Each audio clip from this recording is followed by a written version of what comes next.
So it's going now. Perfect. All right. So this right here is what your home inspection report is going to look like. Everything we're going to talk about is going to be in here for you with photos, recommendations, articulations. There's going to be a lot of wonderful general information in here talking about all of those systems like the ages, data tags, life expectancies, things like that. And then there's going to be some items in here that I'm either recommending having looked at or just not quite working as they should. Okay. So I wanted to preface this home was built in the 70s. And because of that, there's going to be some age-related items, things that just happened over time. My report is going to seem daunting to you. There's going to be a lot of stuff in here, a lot of information. Most of it is very minor, things that don't necessarily need to be done before close. I'm sorry. It's okay. Choking on something. Things that don't necessarily need to be done before closing, things that you can take care of over the next year, a couple years, as you make this house your own. Okay. But there are a couple of things I did want to bring to your attention. Okay. Nothing too crazy. So right in here is what it's all going to look like. The cool thing about our reports, this is kind of something new that we are offering, but each one of these items that I'm having recommended, you will see a picture of the item I'm talking about with a description down here of what I'm seeing. Right down here in this yellow tab, you will see an add to repair list. Okay. And so if you click on that, you can start building a repair list right here for you. Okay. You can scroll through as you read the report, anything you want in there, click it here. And this repair list, you can use that to get potential quotes. You can use that as a binzer. And so right here, this export repair list is basically downloading a PDF version of that repair list. And then if you hit share that repair list, that will share it directly with Richie. Okay. And then Richie will have the option to send that to a company we partner with called Repair Nation. Okay. And they are a binzer repair company. They can get you a free quote with everything in my report within 24 hours. Okay. So if you want to go through that, anything you'd like to ask the seller to fix, anything you want to quote or repair for, you have that option right in here. Cool. That's going to make it easy. Absolutely. So, all right, let's dive right into it. Okay. Starting with our first section, which is our grounds and sites. This is when I'm looking at the condition of your driveways, walkways, fences, and gates, as well as the grading around the property. Okay. This first comment is talking about how the living room is sunken. This is a very common style of building in the 70s and 80s. Essentially, the living room is at or even a little below the exterior grading. Luckily, though, it is facing the patio, but usually what happens over time in these areas is moisture from the outside, either due to rain or irrigation, can seep through the walls, seep into the house, and into these sunken areas. As of right now, I'm not seeing any evidence of moisture intrusion because it is by a patio, which is super nice. But I would recommend talking with the seller to see if she has had any issues with moisture getting through there. Okay. And then at this point, just be very cautious and mindful that there's a potential for that. Okay. All right. I also did see several areas around the house where the rock and soil do have a bit of a negative slope where they are sloping back towards the house. Over time, rainwater can just pool right up against the house right there, cause some damage to the foundation. Right now, I am not seeing any damage. I would just recommend readjusting your landscaping a little bit, getting it sloped away from the house so when it rains, it does not pool.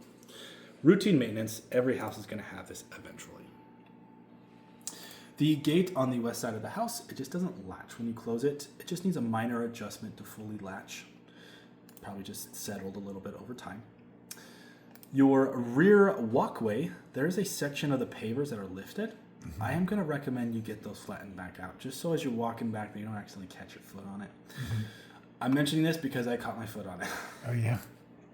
Half the times I mention those because I found it that way. So yeah. I was walking around, so I saw the same thing a couple times. Be careful with that. I'd recommend getting it lowered.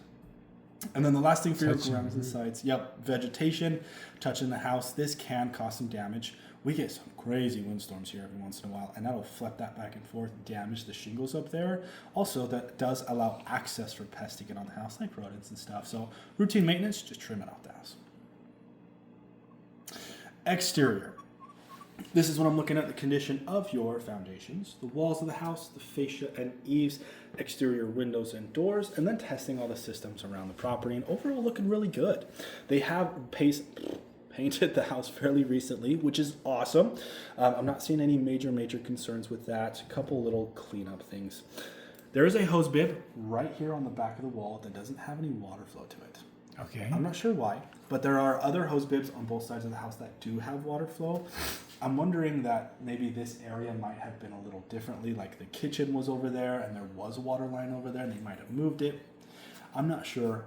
I would ask the seller if she has any idea about that, why Okay. it may or may not. It could be that it's just totally abandoned, Okay. but I'll have that noted for you if you did want water back there. Okay. Couple minor little openings just into the fascia and into the walls. Just recommend sealing all of these areas to prevent moisture intrusion from getting inside the walls, causing some damage. Routine maintenance as well, a little bit of caulking around there. And then for most of the wall cladding, you do have this hardboard siding. Hardboard is a great material. As long as it is continually sealed and painted, it's great and lasts for a very long time. I am seeing in a couple areas where the bottom of that hardboard siding is starting to get a little water damaged, starting to bow and swell just a little bit. This is evidence that water has gotten in there. As of right now, honestly, that type of hardboard siding isn't significantly damaged to the point where you're running the risk of poking holes in it. At this point, in my opinion, I don't really think it's in replacement condition. But what I would recommend moving forward is keeping it painted and sealed best you can. Okay. Here in Arizona, you need to repaint your house roughly about every 5, maybe even every 7 years. If you continue to do that, that shouldn't get any further damaged and it should be okay. But if it does start to get any more swollen or you start to see it's getting really soft and you can poke your finger through it, I'd recommend replacing it at that point. Okay. And we had a termite. Did the termite guy come out? I am the termite guy. Oh, you are. Okay. So we don't have. What did you see? Did you see anything So I with didn't the water? I didn't see any active Okay. evidence of termites. I Okay. didn't see any termite tubes or staining of tubes. Okay. All that looked great. I Okay. did see, and I'll skip ahead. Well, that's what the water, like the wetness and stuff. That's why I was asking about the termites. Yes, I didn't see any termites in those areas. Okay. Yep, all of that looked clean. Okay. Only evidence I saw is this right here is your outrigger. This is going to be right by the fireplace. Okay. Okay. There is evidence that termites chewed on this piece of wood, but all of that, basically termites themselves, the mud, tubes, all of that have gone. I think this is super old. Okay. That's the only evidence that I'm seeing. Okay. So honestly, I don't think they're here. Okay. I would see when the seller has treated last, just to Yeah. see if there may potentially be a warranty associated with that that can be transferable. Yeah. All right. I did see a couple of the windows around the exterior where the trim around the exterior windows are just starting to shrink or move a little bit, creating a minor gap. I would recommend readjusting the trim or sealing those corners just to prevent moisture intrusion. Happens over time. We talked about that little fascia outrigger right there. It's not structurally compromised. At this point, just keep an eye on it. Nothing really to do at this point. Light fixture right by the garage just didn't turn on with a switch. Probably just a bad bulb. She is aware of that. She told me about that. She's like, Yeah. The agent told me too. Okay. Yeah. Okay. I don't know if she's in the process of fixing it or not, but it's not working. For your garage, overall looking really good. Your garage door does open and close properly. Motion sensors on the bottom are working great as well. I'm not seeing any large damage to the wall, ceilings, or floors. A couple things I did want to bring to your attention. The door is cracked right at the very top, right in the middle of the door. So when the door is open, you can start to see it sag just a little bit. This isn't hindering its operation by any means, but the more you use it, the chance for that crack to get bigger widens. So I'm going to recommend having a garage door guy take a look at it and get that area reinforced. That will prevent it from moving and buckling back and forth Okay. as you continue to use it. Okay. All right. The weather stripping on the bottom of the door is just getting a little worn. I just recommend replacing that. I do that every 5 to 10 years or so. Prevent moisture intrusion. One of the glass panes is cracked as well. Those, I'm not sure where you purchase those, but if you're getting a garage door guy to come look at it, he'll give you a good idea where to get them from. Okay. I'm also not sure how much they cost either. Was there anything above that we missed and didn't talk about one row up? So these are just general pictures. Here's okay. just a picture of the spring. Yeah. And then this is just a video of the door operating Okay. for you. So Cool. you'll see a lot of pictures in here that I might not mention. They're Okay. just general Got it. information. You're more than welcome to go through and read all of these Yeah, things. I will. I would recommend Yeah, doing I'll that. get it. But all the things I usually Yeah. am recommending are down here for Yep, you. got it. Good question. All right. And then I am going to have notated, if you watch this video, as it comes back up, that whole track is just vibrating like crazy. So this style of opener is called a worm gear. You basically have a tube, not a tube, like it's almost like a bolt looking thing in the middle, and that bolt spins and it moves the track up with it. But there's a lot of vibration in there, so something could be loose. Maybe it just needs to be lubricated a little bit. Essentially, your garage door just needs to be serviced. Okay. Garage doors, just like any other mechanical appliance, do need servicing every couple of years. Okay. Good servicing of that should get that stop vibrating. That can potentially cause some damage over time.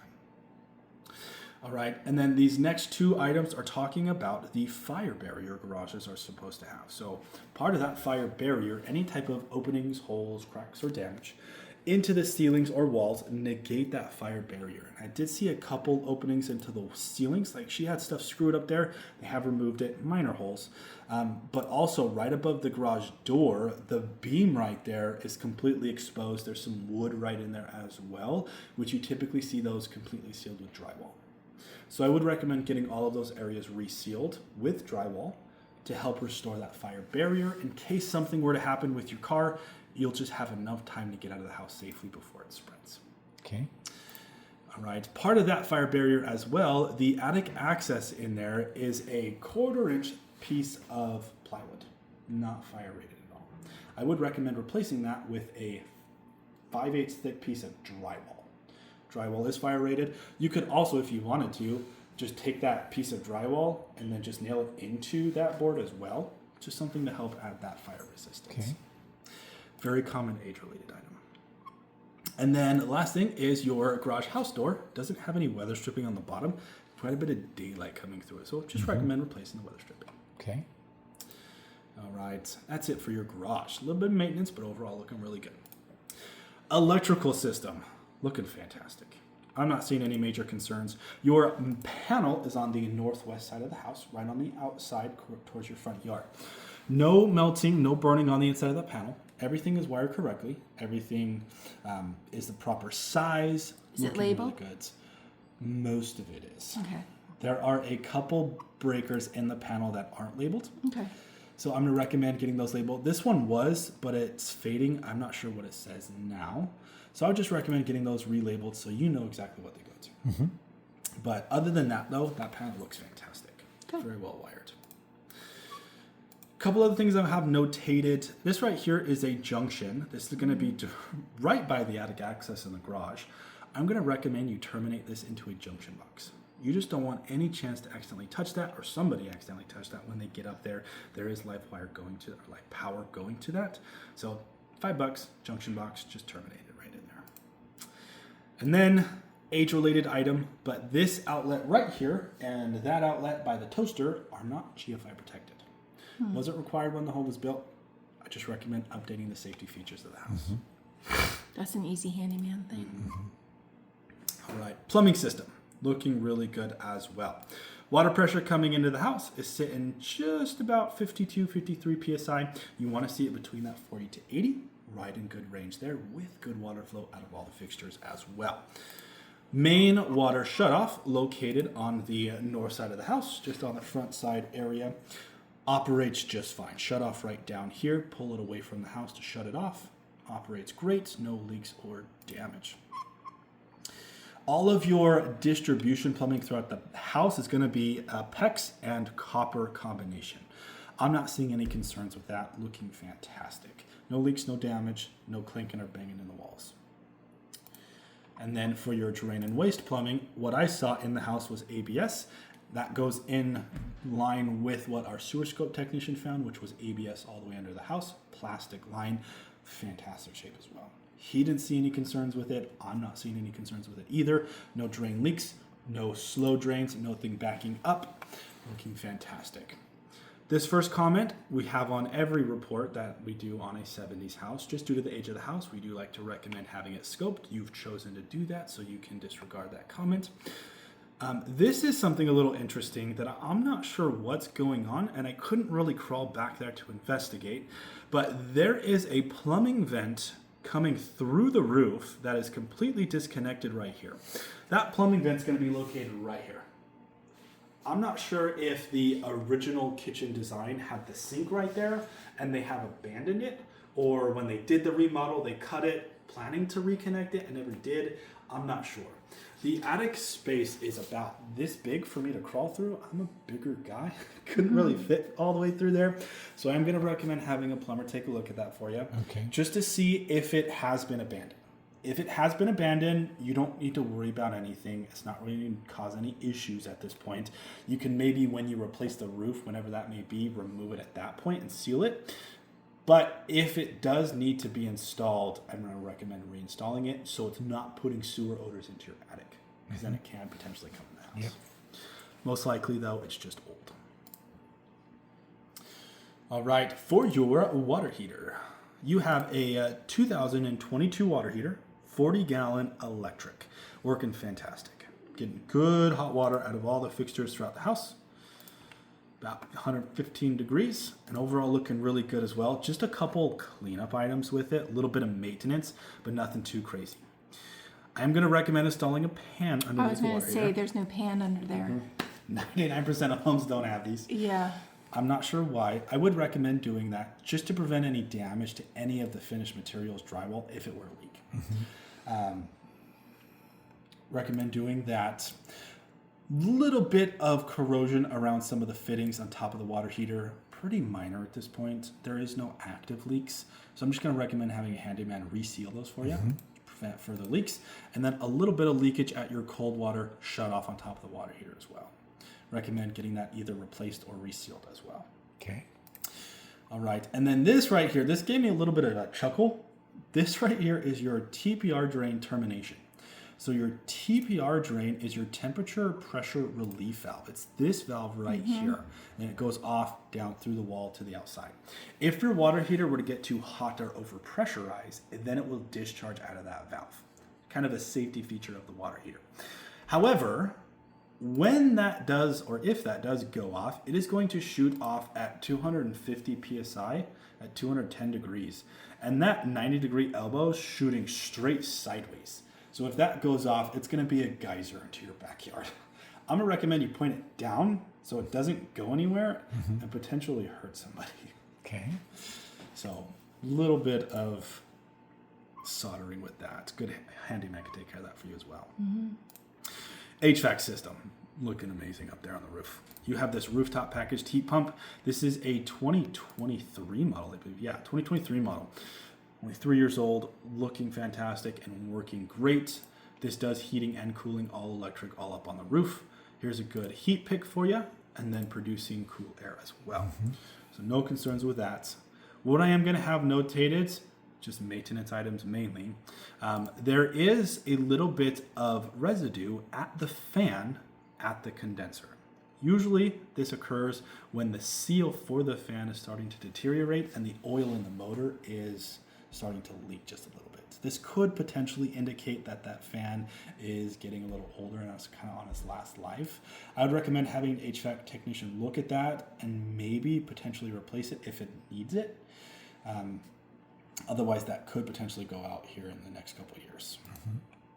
And then, with any rooftop packaged unit, I am going to recommend you reseal that unit to the rooftop. There is no sealant at all. So I'm going to recommend getting that sealed to prevent moisture intrusion and energy loss. All right, that's it for your HVAC. For your roof covering, you have these dimensional shingles. These dimensional shingles, on average, last upwards of 20, even 25 years. I would say this one's probably 30 years old. They thought 20, but Yeah, you're going by what you saw. exactly. It is severely worn in several areas. Like, for example, I'll scroll ahead just a little bit. This picture right here, There is very little to no granulars left on those shingles. It is just wearing away. And for as old as it is, it's still in really good shape. As far as like damaged shingles go, it's just extremely worn. And so at this point, the life expectancy is very limited. So I am going to recommend having a roofer come and look at it for you. Okay.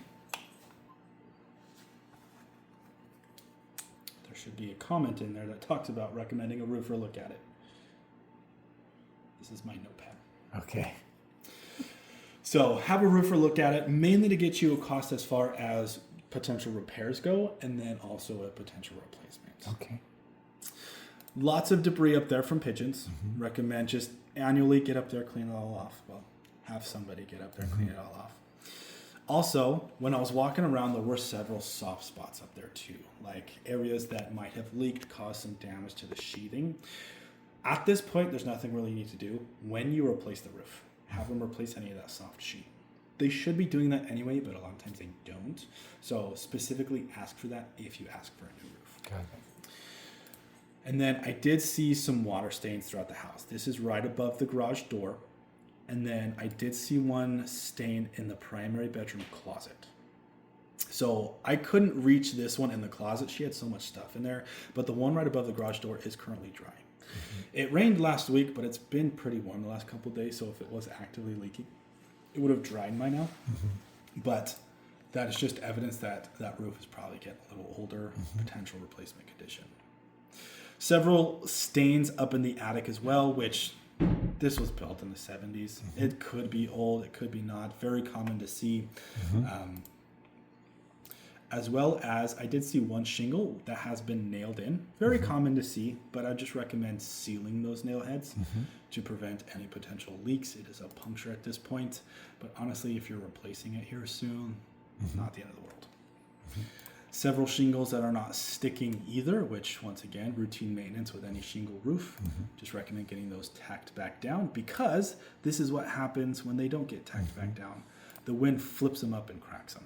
So this comment is basically stating the shingles are in pretty poor condition. Several are damaged, cracked, worn, and deteriorated. Again, pretty close to replacement condition. And then routine maintenance as well. Just reseal all of your penetrations and flashings. Prevent potential moisture intrusion. All right, so most of the house overall looking really good. Your roof is getting a little old and dull. As far as the structure goes, I'm not seeing any crazy structural concerns. I am seeing that your back patio post has been filled with a lot of wood filler and putty and then painted over. At this point, I cannot determine the extent of any type of water damage that might be there because they sealed the heck out of it, which is good because it prevents further moisture intrusion. But because I am seeing water damage there in the first place, I would recommend a potential replacement.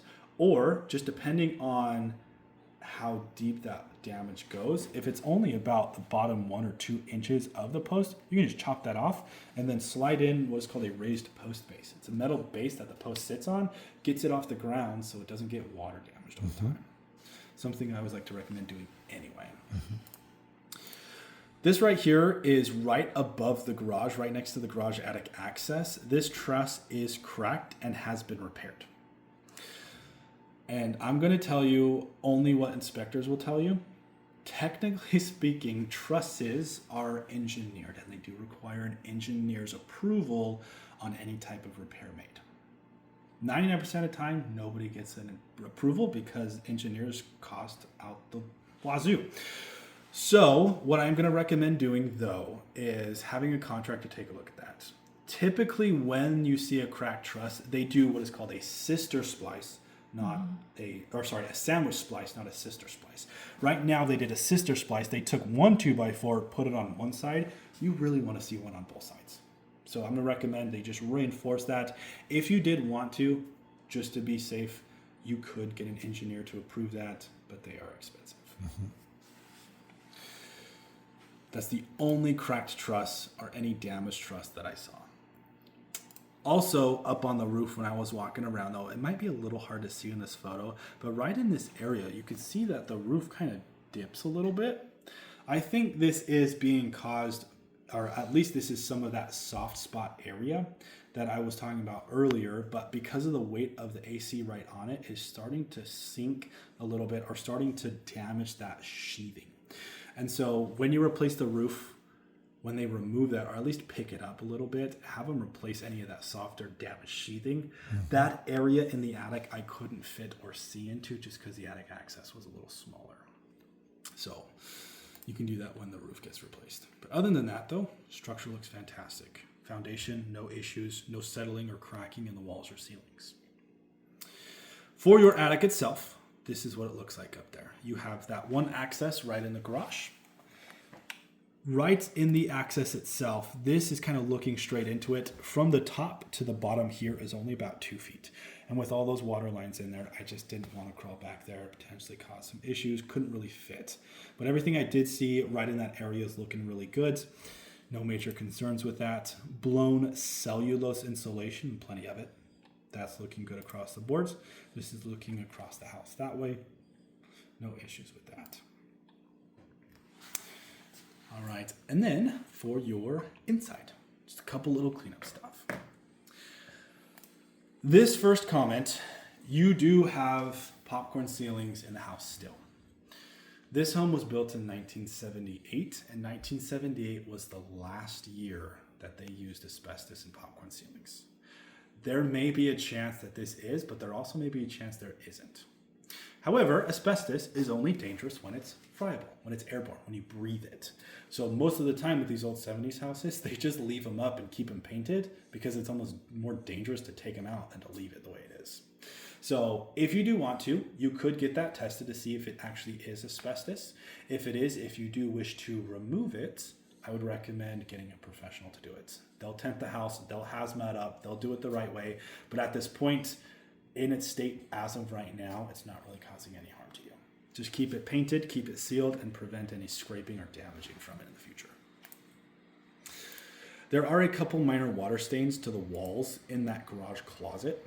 I'm not sure what they did in there, but they had like a bunch of stuff stored in there. It could have been from who knows what, spray bottles, yard tools, stuff like that.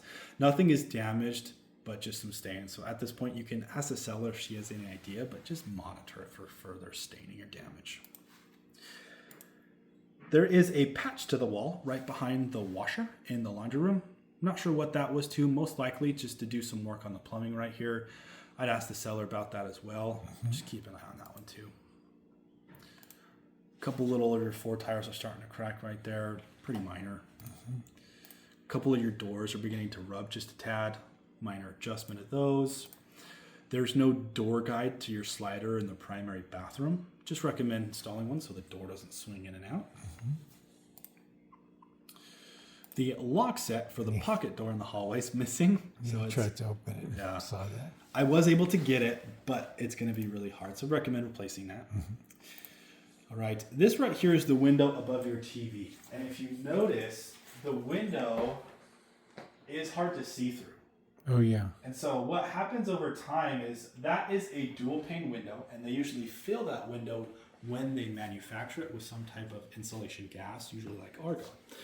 But over time, the seal between the panes of glass compromise, the gas escapes, moisture gets inside. So that's what we're seeing here is just moisture. This is called a failed seal or a failed thermal seal. Primarily cosmetic in nature, but if you did wish to replace it, you could just pop out the glass, put new glass in, or you could replace the whole frame if you wanted to. It's the only window I saw it in though. Everything else is looking great. This right here is the window right in your living room. This window is original and it's seen better days. The very bottom of that window used to have little rollers on it, but those rollers have broken off. And when it broke off, the window sunk about 1/2 inch. And because it sunk about 1/2 inch, it no longer rides in that top groove. The second you open that, it's falling straight out. So I'd recommend either a potential repair of that window, get those tracks secured so you can open it, or keep it completely closed and never use it, or replace the window. Whatever is easier for you. This outlet right by the toaster is wired backwards. Hot and neutral wires are reversed. Just recommend pulling it out, swapping them out. Light fixture right above the kitchen is, or didn't turn on with the switch, probably just a bad bulb. start there. And then this one right here, the 3-way switch for your kitchen light fixtures are not wired correctly. Okay. And I'll show you what I mean. So you have your dimmer switch right here that controls the light fixtures. Okay. When that dimmer switch is on, this switch functions just fine. But when this dimmer switch is off, this switch doesn't do. Oh, now it does it. Okay, never mind. Okay. It wasn't doing that earlier. Okay. I get it. I'll take that out of the report Yeah. for you. Got it. One last thing. Usually, dimmer switches are not designed to be in a 3-way switch. But I'll take that out for you. Kitchen sink sprayer. The button right here is damaged and not really functioning properly. So it's almost constantly in a state of half sprayer, half normal faucet. Yeah. And it's not really doing anything. So just an older faucet. Recommend replacement of it. Okay. All right, that's it for the inside. Bathrooms, overall looking good as well. Couple little things. Your hallway bathroom shower head, the sprayer head, is leaking pretty good right out of this head fitting. Most likely that either needs to be tightened or just resealed. Good hot and cold though. The hallway bathroom shower door is out of the track. Recommend getting that resecured. As well as the bottom of that hallway bathroom shower pan is cracked. Looks like something pretty heavy dropped on it.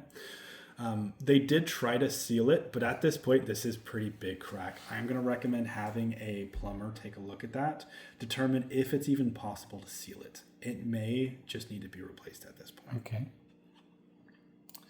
And that's something I would probably hold off on running water until you get that figured out. You just don't want any chance for leaks. Okay. Hallway bathroom shower, just recommend sealing the handholds right at the corner. A little bit of caulking around there, prevent moisture intrusion. And then your primary bathroom toilet is a little loose at the floor. Just recommend getting that secured. Kitchen appliances, looking fantastic. There is no water at the fridge. No ice in the ice maker, no water at the dispenser. Okay. I don't know if there's water even connected behind there. Okay. I would ask the seller about that. Everything else is functioning properly, ran properly. And then as far as your laundry room goes, located in the garage, I don't test the washer and dryer because I don't always know if they stay with the house or not. But I always make sure that they're connected properly. Looking at the connections. With your supply valves, there's a little bit of corrosion around this one. Most likely that just needs to be tightened or resealed. Your drain looks great. No issues with that. Dryer vent is fine. Connected properly from what I can see. However, inside the laundry room, there is quite a bit of dryer lint up there. So I don't know if this is old or if this is fairly new. I would recommend getting your dryer vent cleaned and then all of this excess of lint in the attic removed, just to prevent any potential hazard. And then the last thing with your dryer plug, just recommend putting a cover on the plug just so the wires aren't exposed. And that's it. That's all I got for you. Okay. So, I know that might seem like a pretty extensive list. A lot of it is pretty small, things that a good handyman can take care of in a weekend. Yeah. Nothing too crazy. I would probably say your roof here is your bigger item on this one. So, any questions or concerns? No, I think I understood pretty much everything you went through, and I have it on video and I have it in writing, Perfect. or will in a day, I guess. Absolutely. So after you guys review it, after you talk to Richie or do whatever you need to do, if you guys have any questions or concerns after the fact, before, even after you move into the house, I'm always available for you. Okay. Feel free to reach out to us with whatever you Okay. Sounds good. And, no, we already talked about that, sorry. I did see the evidence of termites up here, and because of that, that is going to make my reports have evidence on it. But that being said, I'm not really seeing anything newer. Okay. And so this isn't a VA loan by any chance, is it? It's cash. Okay, perfect. Usually VA loans are real stickler about termites. They are.